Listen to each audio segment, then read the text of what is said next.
এই দলের আন্ডারে তারা রাজনীতি করতে পারবে না।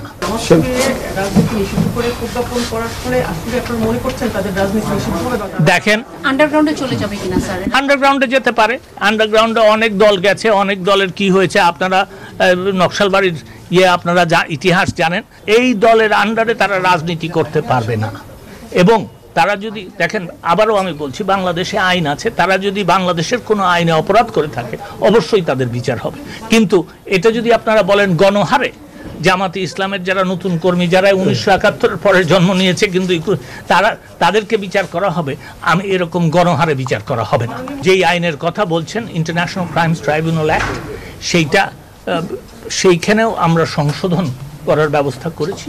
এবং এই ব্যান করার পরেও তাকে আপনার সাজা দেওয়া যাবে না এমনটি নয়। কিন্তু কথা হচ্ছে, ব্যান যেহেতু হয়ে গেছে, হয়তো ব্যান করার ব্যাপারটা সাজার মধ্যে আর আসবে না। বাংলাদেশে আইন আছে, যে অপরাধ করেছে সে কিন্তু আইনের আওতায় এসেছে এবং আইন তার নিজস্ব গতিতে চলবে। সেগুলির ব্যবস্থা হবে, এটা আইনে আছে, উনি তো বললেনই। এবং আমি একটা কথা বলি, আমার কাছ থেকে স্পেকুলেটিভ আনসার আপনারা পাবেন না, আমার কাছে রিয়েলিস্টিক আনসার পাবেন। আজকে যেহেতু শুনানি হবে না, সরকার, এবং এটাও সঠিক যে তারা তাদের নিজেদের নিরাপত্তার জন্যই আমাদের কাছে নিরাপত্তা চেয়েছিল এবং সেই ব্যাপারে জিডিও করা আছে।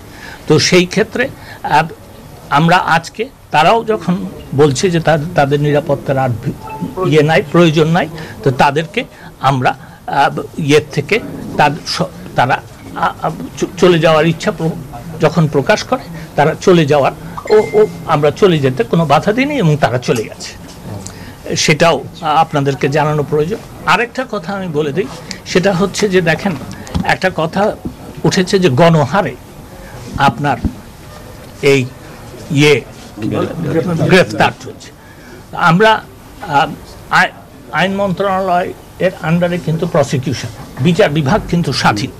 তো আমরা যেটা করেছি সেটা হচ্ছে, প্রসিকিউশনকে আমি নির্দেশনা দিয়েছি যে প্রত্যেকটা ফরওয়ার্ডিং যেগুলি হবে সেইগুলি দেখে, যারা এটা ঘটনার সাথে সম্পৃক্ত নয়, যারা এইচএসসি পরীক্ষার্থী, যারা আপনার মাইনর, এদেরকে যেন বেল দিয়ে দেওয়ার ব্যাপারে, জামিন দেওয়ার ব্যাপারে প্রসিকিউশনই আপনার উদ্যোগী হয়ে তাদেরকে জামিন দেওয়ার ব্যবস্থা করে।